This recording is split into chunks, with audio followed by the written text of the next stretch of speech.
Zelensky visits front line near Bakhmut as Russia targets cities. Today, we are talking about Russia and Ukraine's war. Ukrainian President Volodymyr Zelensky has returned to the front line near Bakhmut where fighting has wreaked for months. The devastated cities has long been a focal point of the war as Russian forces try to revive their military campaign in the east. His visit came as Russian forces launched a series of strikes on Ukrainian cities. At least 8 people were killed near Kiev and in Zaporizhia. Ukraine's military said it shot down 16 drones, but another 5 got through. 7 people died in attack on student dormitories near the capital in Rezichev. Then a rocket slammed into a block of flats in the southeastern city of Zaporizhia, leaving 1 dead and 25 wounded.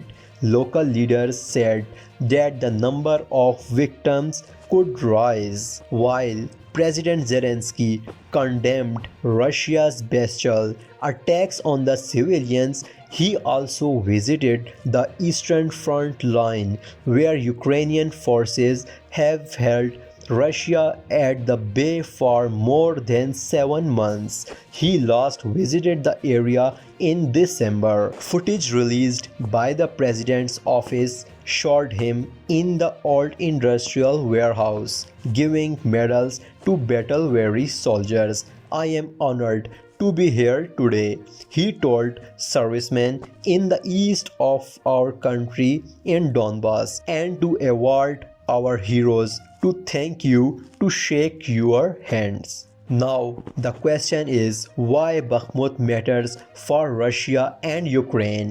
UK military intelligence said on Wednesday that a Ukrainian counter-attack to the west of Bakhmut was likely to relieve pressure on the main supply route to the city, and that Russia's attack on the city could be losing the limited momentum it had. Fighting continues around the two center and the Ukraine defense remains at risk from envelopment from the north and the south, the statement added. Meanwhile, Russian occupation officials in Crimea said that a drone attack on the port city of Sevastopol had been repelled days after President Putin visited the city.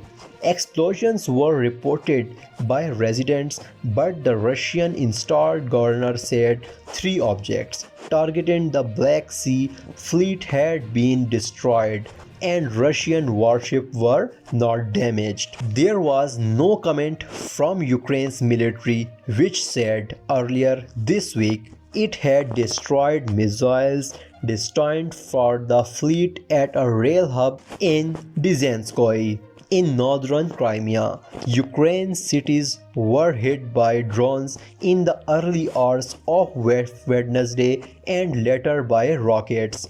Rescue services searched for survivors after the upper floor of 2 student dormitories were hit in the city of Razhaichev in Kiev region. At least 7 people were killed, including an ambulance driver.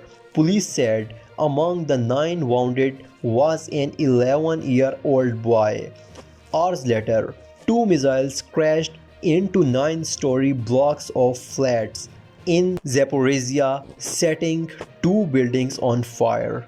Officials said 1 person died in hospital and another 25 people were wounded.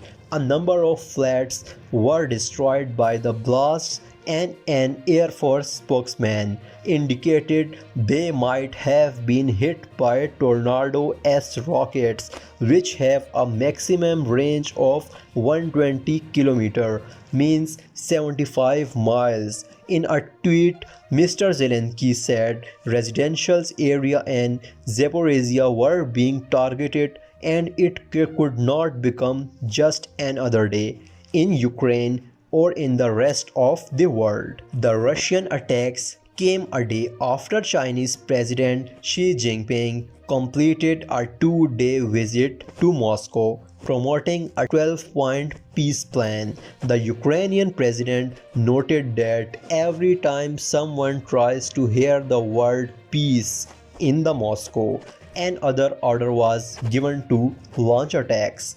President Putin said earlier that many of the Chinese proposals can be taken as the basis of the setting of the conflict in Ukraine whenever the West and Kiev are ready for it. The plan makes no specific proposals and does not call explicitly for Russian forces to leave the Ukraine's sovereign territory. So guys, hopefully you have liked our video, and if you like our video, subscribe our channel and don't forget to press the bell icon.